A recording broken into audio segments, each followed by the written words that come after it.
share and subscribe to Vishwasam.in. సభా అధ్యక్షుడిగా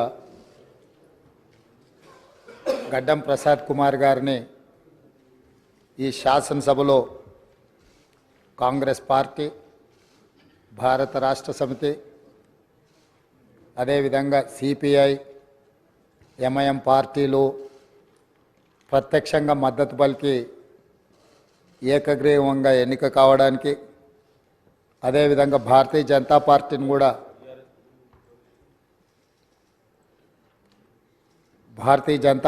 కూడా సంప్రదించడం జరిగింది.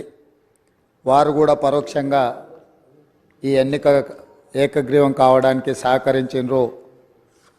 సభాపక్ష నాయకుడిగా మా సభ్యులకు, భారత రాష్ట్ర సమితి అధ్యక్షుడు మరియు శాసనసభ్యులకు, ఎంఐఎం అసదుద్దీన్ ఓవైసీ గారికి, అక్బరుద్దీన్ ఓవైసీ గారికి, సిపిఐ పార్టీ నాయకులకు అందరికీ, ఆ పార్టీ అధ్యక్షులకు, శాసనసభ్యులందరికీ కూడా ఈ సభాపక్షాన మనస్ఫూర్తిగా వారికి ధన్యవాదాలు తెలియజేస్తున్నా.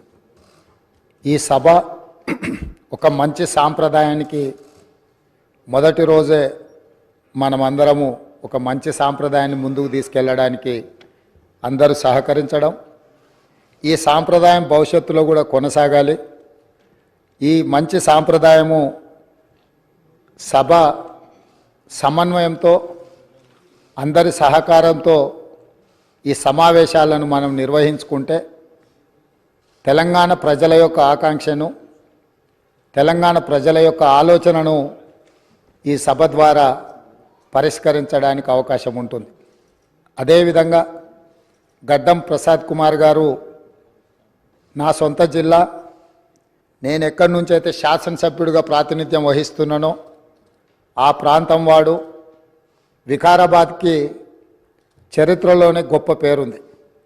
నిజాం సర్కారు ఉన్నప్పుడు చాలా రుగ్మతులు ఉన్న వాళ్ళకి వైద్య సహాయం అందాల్సిన వివిధ రకాల ఇబ్బందులు ఉన్న వాళ్ళందరినీ కూడా వికారాబాద్ గుట్ట మీద వైద్యం చేస్తే అందరికీ ఆ రుగ్మతలు తగ్గి సమస్యలు పరిష్కారం అవుతాయని తెలుసు.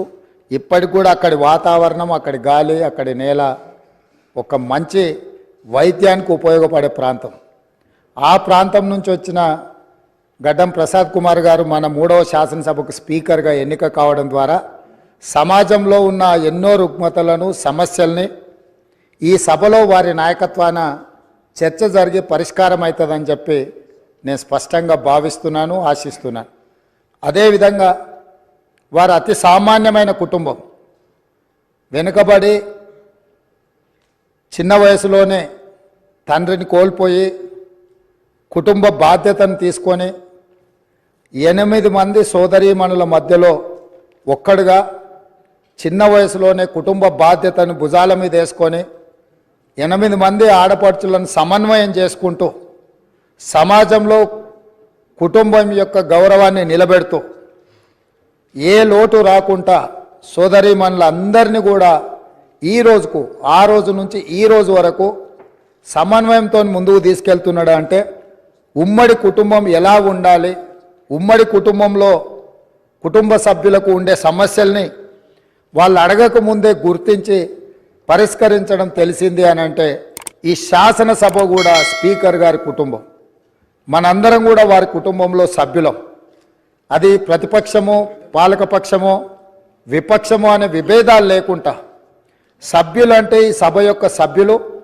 ఆ సభ్యులు లేవనెత్తే అంశాలను, వారు లేవనెత్తిన అంశాలలో ఉన్న లోతును దృష్టిలో పెట్టుకొని తప్పకుండా స్పీకర్ గారు ఆ సమస్యలకు పరిష్కారం చూపిస్తారు.